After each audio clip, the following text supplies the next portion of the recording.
field. I think.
Good evening, everyone.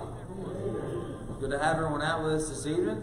Worshiping with us from home. We're also glad that you're here visiting with us. We invite you to come back at any point in time you can. First song this evening will be Sing and Be Happy. Sing and Be Happy. We'll sing the first and last verses of this song. First and last verses.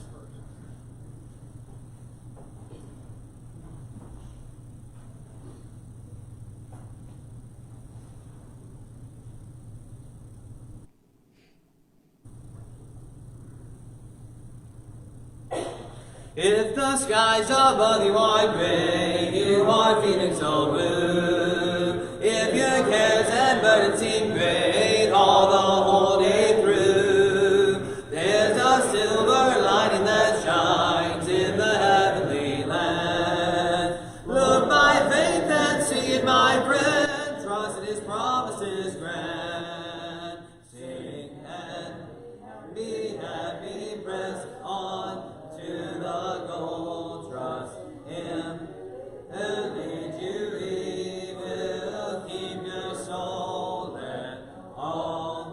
Be faithful, look to Him and pray. Lift your voice and pray. Song, sing and be happy today. Oft we fail to see the rainbow up in heaven's fair sky, when it seems the fortunes of earth frown and pass us by. There are things we know that are worth more than silver and gold. If we hope and trust Him each day, we shall have pleasure untold. Sing and be happy, press on to the goal, trust Him who leads you. He will keep your soul and all. And be faithful, look to Him and pray. Lift your voice and praise Him in song. Sing and be happy today.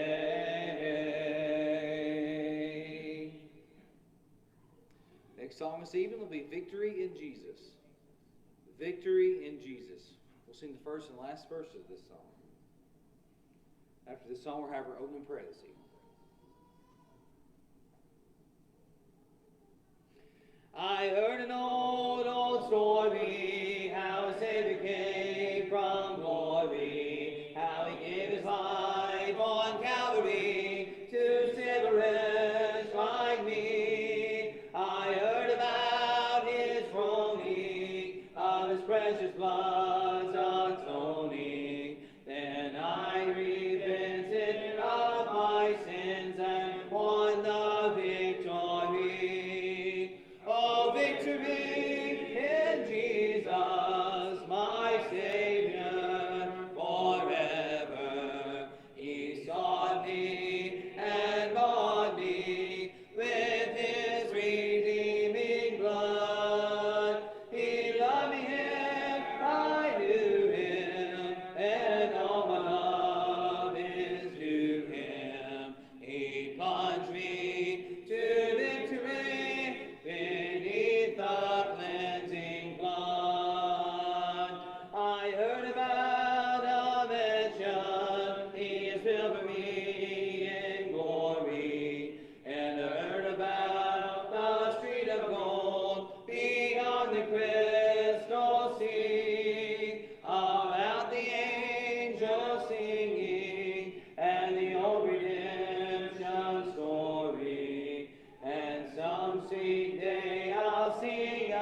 you bow with me? Dear Lord, just thank you for this day and letting us come back to have another lesson and listen from your word. We want you to be with our vacation Bible school this week as it's going on. And also be with all the ones that are sick, that's on our prayer list. Be with the ones that's lost loved ones too. Be with our men and women in the Army and Navy and stuff. Be with them. Be with the missionaries that's teaching the word overseas and stuff in foreign places. Be with the elders here, deacons. Be with our teachers. Be with every member here. God bless us. In Christ's name we pray. Amen. Amen.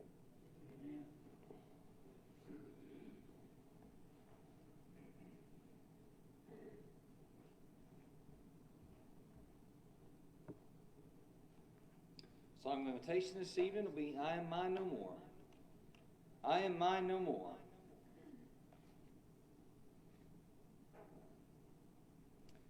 Psalm before our scripture reading, and then our lesson will be As the Deer. As the Deer. Sing both verses. As the deer pants for the water, so my soul longs after you. You alone are my heart's desire, and I long to worship you. You alone are my strength, my shield. To you alone may my spirit yield. You alone are my heart's desire, and I long to worship you. I want you more than gold or silver, only you can satisfy. You alone are the real joy giver and the apple of my eye. You alone are my strength, my shield. To you alone may my spirit yield. You alone are my heart's desire, and I long to worship you.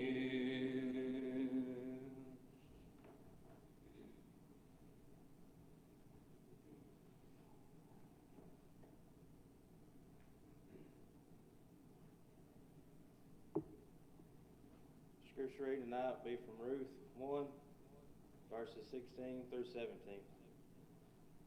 Ruth chapter 1, verses 16 through 17.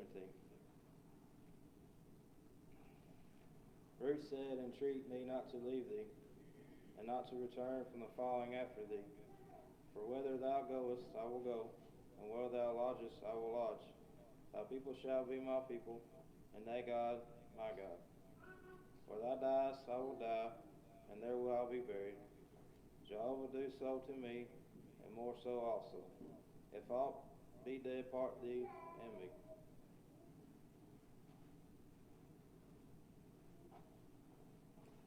Appreciate you if you're visiting with us.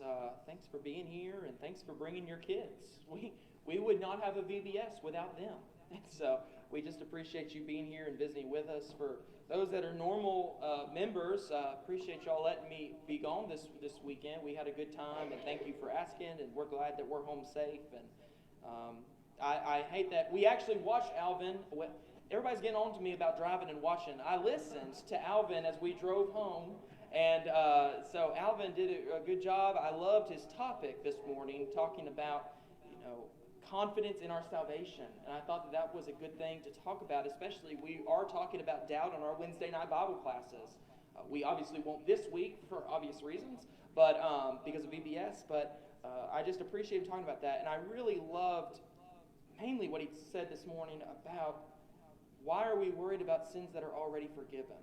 And I really, really appreciate him saying that, because I know that even me, I get into moments like that. Am I forgiven of that? I get doubtful, and I start to wonder. And so I appreciate him talking about that. And Alvin's a really good friend of our families. He actually lived with my grandparents for a small little time while he was at Heritage, and Alvin sang at my grandfather's funeral. And so Alvin's been a part of my life up here, a little bit up here, that I've gotten to know him and gotten really comfortable with him to get to know him. We are in Ruth tonight. Ruth chapter 1, if you have your Bibles. Ruth chapter 1.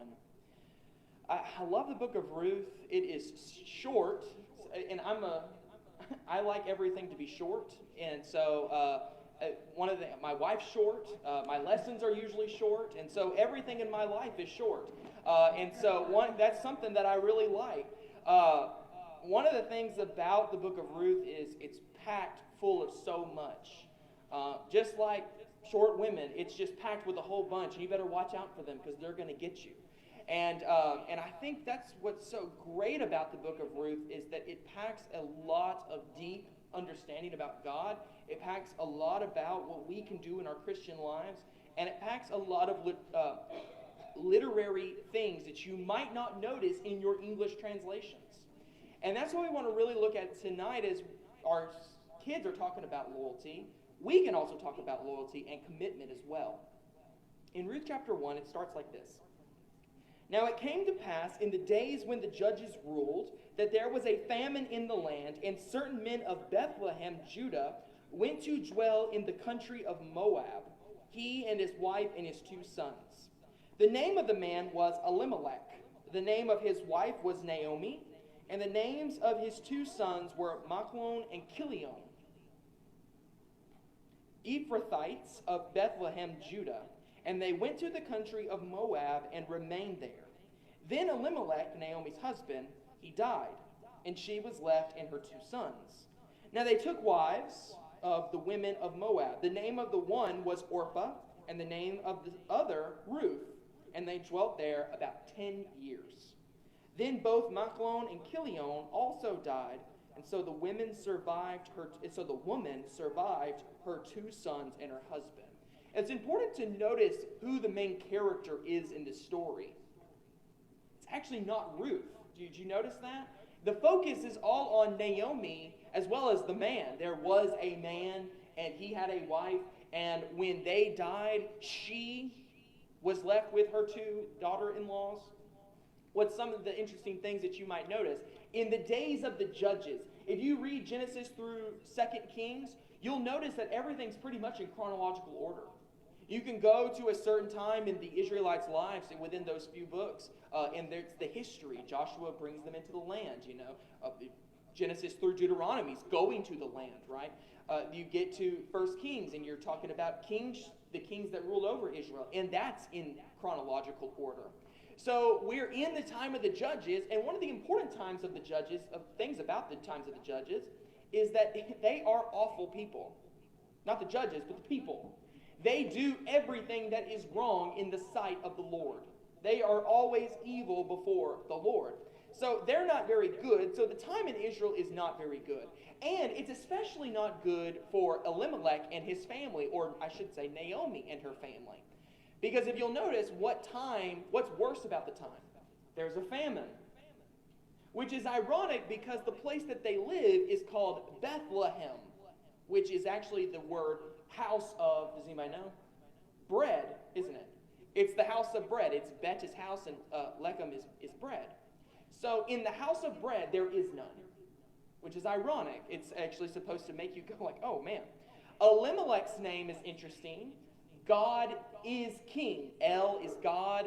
The E, the middle E, the I is my. God is my king. Melech is king. You get to Naomi's name. Naomi's name means pleasant or sweet. Later she will say, no longer call me Naomi, instead call me Mara, which is actually the word for bitter.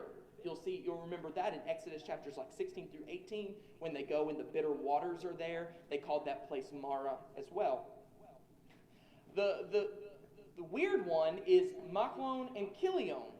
These names mean something along the lines of diseased and perishing.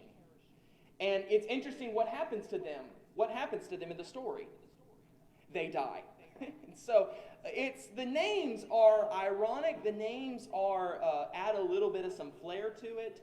Or the only thing that doesn't help with this storyline is Orpah's name and Ruth's name.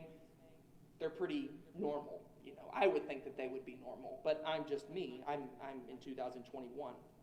So they go to this place, and they go to the land of Moab, which is a place for us that we would think, man, that doesn't really mean a whole lot. Moab is just another name in our Bible.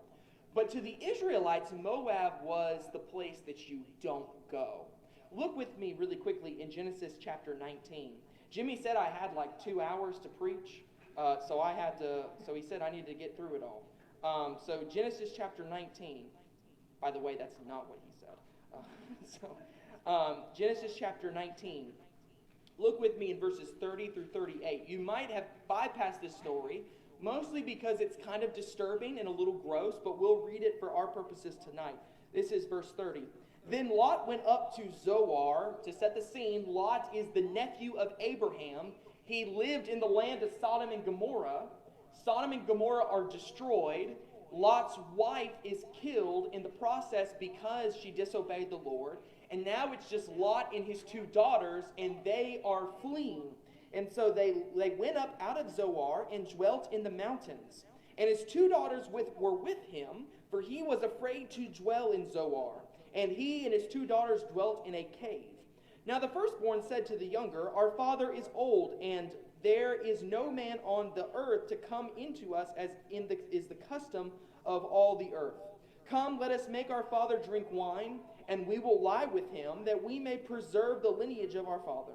So they made their father drink wine that night, and the firstborn went in and lay with her father, and he did not know when she lay down or when she arose. It happened on the next day that the firstborn said to the younger, Indeed, I lay with my father last night. Let us make him drink wine tonight also, and you go in and lay with him, that we may preserve the lineage of our father. Then they made their father drink wine that night also, and the younger arose and lay with him, and he did not know when she lay down or when she arose. Thus, both the daughters of Lot were with child by their father. The firstborn bore a son and called his name Moab. He is the father of the Moabites to this day. And the younger she also bore a son and called his name Ben-Ami. He is the father of the people of Ammon to this day. Now notice the first one, Moab. Literally the last 2 letters, Ab, come from the word father, and the M means with father, or from father. We will find out later in Leviticus that incestual behavior or incest with your family is wrong. That's an oxymoron, sorry. Incest is wrong, and so therefore it is unholy and not to be allowed in the community of God. Deuteronomy 23:3-6 will tell us that you are not supposed to have covenants with the Moabites or the Ammonites, because they are not the type of people you want to be around. Their beginnings are bad, and since their beginnings are bad, their whole life has been bad. So, since Elimelech and his family go to Moab, the question is, why would they be in such a terrible place? Why would they want to be in a place where it's these idolaters, they're incestual people who just are around everybody? I mean, I'll tell you, when I moved from Florida to Alabama, I heard a lot of that. That's kind of the thing that goes around outside of Alabama that people always say, those people, marrying their cousins and doing this and doing that. I mean, these things happen in almost every culture throughout time. There's always that group of people that you're saying, I don't know if you want to hang around them. And so right at the beginning, when we read about these Moabites, you kind of want to scratch your head and you want to say, what's going to happen? How is this story going to go? And so they find wives. They find Orpah and they find Ruth. I don't know if this is true. This is the one that I can't prove, but I like to think of it. I like to think that Orpah's the oldest. The reason why I like to think that Orpah's the oldest, as we will talk about a little bit later, I'd like to think that Orpah's the oldest because she's first. Notice that Ruth ends up being the last character mentioned. She is almost at the very bottom of all the characters listed. And so therefore, I would think that she's the afterthought. She'll become one of the main characters. But Orpah, I like to think, is the oldest, and we'll get to more about that later. Let's keep reading to see what happens. One thing that we should understand, though, is that this is the worst time of Naomi's life. I would not want to be in Naomi's position right at this moment. Right now, she has moved away from home. It was a famine. She's hungry. She has lost her husband. She had her sons for a little while, and then she has lost them. Now it's her and the daughters-in-law. How do you think your mother-in-law would have felt? How do you think that your mother would have felt to be with her daughters-in-law? I mean, that's something for your own family to wonder. Then she arose, verse 6, with her daughters-in-law, that she might return from the country of Moab, for she had heard in the country of Moab that the Lord had visited his people by giving them bread. The famine was over. Let's go home. Therefore she went out from the place where she was, and her two daughters-in-law with her, and they went on the way to return to the land of Judah. And Naomi said to her two daughters-in-law, Go, return each to her mother's house. The Lord deal kindly with you as you have dealt with the dead and with me. I'm a little annoyed at Naomi right now in the story. If you notice, they get started on the journey.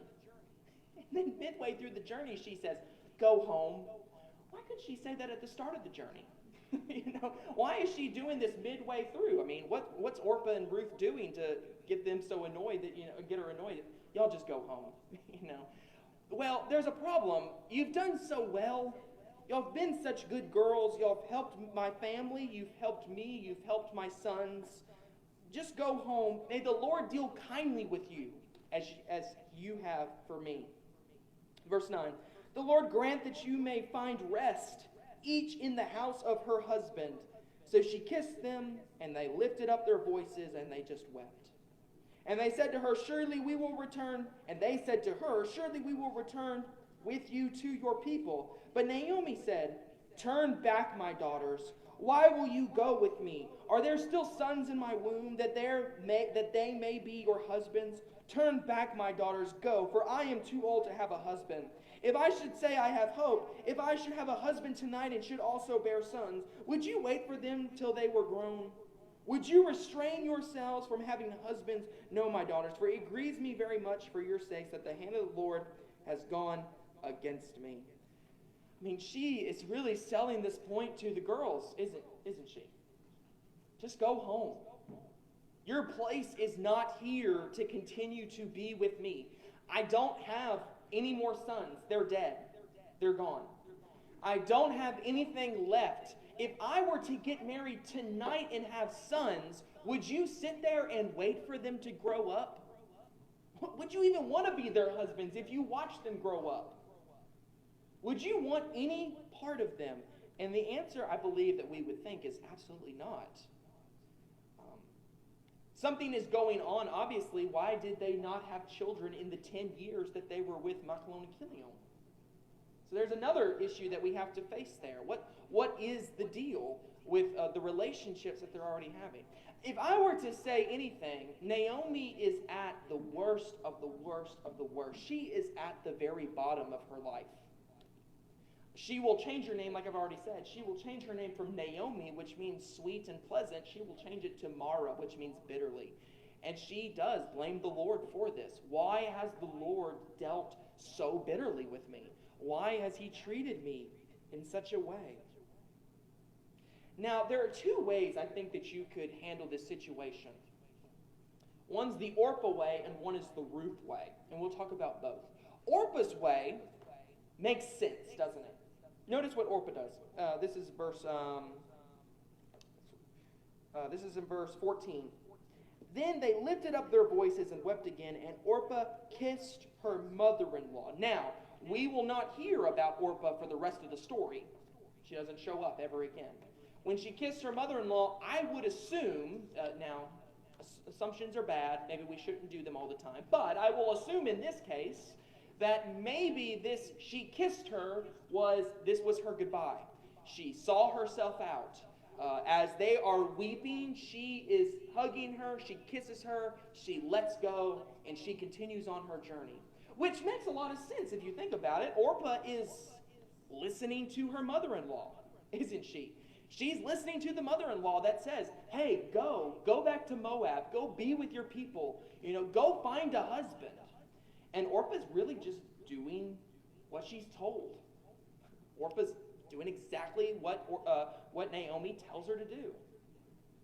I feel like we get into situations like this where we have these deep connections and relationships with people, and we listen to our friends, we listen to these people when we say, how are you doing? And the answer is, I'm fine. I'm fine is the response you give when you're just trying to help the conversation go. I'm fine. Everything's good. I'm fine.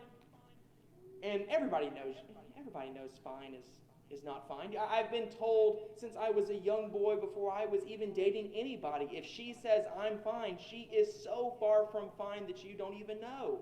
Am I right, guys? I mean, well, I was told that from a long time ago. And yet we will trust everybody that we meet. They'll say, I'm fine. And we'll just listen and we'll just move on with our lives. We won't ask any further questions. We won't try to understand anything else. We won't try to learn more about what's going on in someone's life. We don't have those interconnections with each other. And then therefore we won't listen, or we won't do what we can to learn more. Orpah is, in some sense, not a bad character. She's just kind of the understandable character. She will not get anything else out of Naomi. Their friendship was built off of that I'm going to get something out of you. Right? Naomi had a son. She's going to get Machlon or Chilion. She's going to get one of them. So she's getting that out of Naomi. If she goes, they've heard that there's bread. If she goes with Naomi, there's bread at the end of the trail. But here's Naomi just saying, go home. There's nothing else for you. And so it's kind of understandable to be in Orpah's situation. And if someone was telling you, I'm fine, leave me alone, don't keep following me, leave me alone, I mean, I would think that we would listen. But Ruth is the other one. Ruth is the other option. And notice what Ruth does. But Ruth clung to her. She just continued to have her arms wrapped around her. Ruth had her arms locked in on her. And this is what she said. This is what Naomi said to her. Look, your sister-in-law has gone back to her people and to her gods. Return after your sister-in-law. I don't know if we've ever been so desperate that we told somebody to go and commit idolatry. Apparently the Lord our God's doing nothing. Just go back to your gods. That's the point that Naomi is at. And this is what Ruth says. Entreat me not to leave you, or to turn back from following after you. For wherever you go, I will go. Wherever you lodge, I will lodge. Your people shall be my people, and your God my God. Where you die, I will die, and there will I be buried. The Lord do so to me, and more also, if anything but death parts you and me. And when she saw that she was determined to go with her, she stopped speaking to her. I mean, there was just a point. There was a point that she realized, hey, this girl's not going to be quiet about this. She's not going to stop. She's so committed to being here. I can't stop her from helping. And I think that that's really what commitment truly is. It's persistence, for one thing. Commitment is a persistence to continue to do something. But notice that Ruth is not promised self-preservation. Actually, the exact opposite. She is, in some ways, being promised, you will die. And Ruth's response is, I'm ready when you are. Where you die, I will die. Where you lodge, I will lodge. Your people, they're my people. Now, this is the literary surprise. Remember, we already talked about Moab. These people are the nasty people. They're the gross people. But, in fact, what ends up happening is Ruth is the surprise hero. She's the one that has more faith and more reliant. She's the one that seems to be the one that's ready to go and ready to fight and ready to fight life itself to live. I mean, this really is what commitment is. Commitment to people doesn't look like Orpah, it looks like Ruth. Being there, being committed to someone and saying, like, I'm going to be with you and I'm going to push to be in your life. Now, this isn't for nosy people to say, I'm just going to push myself into your life no matter what so I can get the scoop. This is not that. This is pushing yourself into people's lives so that you can be the shoulder to cry on. This is pushing yourself into people's lives so that you can be the person that has the ear to listen. This is the person that actually involves and is so committed to your relationship that you serve more than you are being served. That you will realize, I'm giving a lot in this relationship, and sometimes I'm not getting a lot out of it. And that's what marriage is. That's what church is. That actually is what work is. It's what Christianity is. There's that old story about the pig and the chicken. Has anybody heard this story? The pig and the chicken have the conversation about how to bless the farmer the next day. And so the chicken says, well, let's cook him breakfast the next day. And the pig asks, well, what will we make him? And the chicken says, well, I know that I can make eggs, like I can produce the eggs. Can you produce the ham? And the pig says, well, you're just involved, but I'm committed to this. Right? I mean, and there's a difference between being involved and being committed. There's a lot of people who are involved in their marriage, but they're not committed to their relationship. I want that to sink in. There's a lot of people who are involved in their marriage, but they're not committed to it. There's a lot of people who think that if I come to church, the goal is for me to be served in every sense. The preacher's got to do the lesson that I need to hear. The elders need to do exactly what I want them to do. The deacons better serve me in every way that they can. And then what in fact happens is you bring absolutely nothing to the table. And here the church is saying, here, here, here. And here you are saying, here I am. And you're giving absolutely nothing. In our friendships, we will see if someone doesn't give me what I want, I'm just going to go to the next person and be friends with them. And this is the danger of false friendships and false relationships. This is dangerous. And so as we close, I just want to say this, especially I want to get onto this point about marriage and about our relationships is, I haven't learned very much in 1 year. I figured I've got plenty of years to learn. Am I right, Jeff? I mean, I've got plenty of years to keep learning. So I'll make a few mistakes this time, and she'll just keep hitting me. And so, that was a joke, by the way. So I'm just thinking in this relationship, man, like, I have to serve more than I'm being served. The goal is for me to come to her every day and say, I'm here to bless you in every way that I can. I'm Ruth in this situation. Wherever you go, I'm going to go. Wherever you lodge, I will lodge. Your people shall be my people. Your God is my God. And there are people in relationships and in marriages today who still, after 5, 10, 15, 20, 25, 55, 65, 75 years, they still don't believe in that.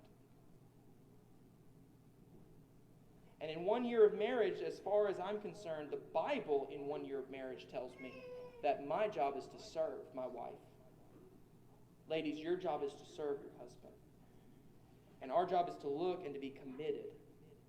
But to take this into a Christian aspect as we close, the Lord says in Matthew 28, 18 through 20, Lo, I am with you always. And if the Lord is so committed that He is going to be with us always, don't you think that we as Christians could make the same decision and the same desire? Wouldn't that be, if I could say this, the least we could do? I think it is. So if you want to be committed to the Lord tonight, right now is the chance. As together we stand and as we sing. I am mine no more. I am mine no more.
be seated. Thank you.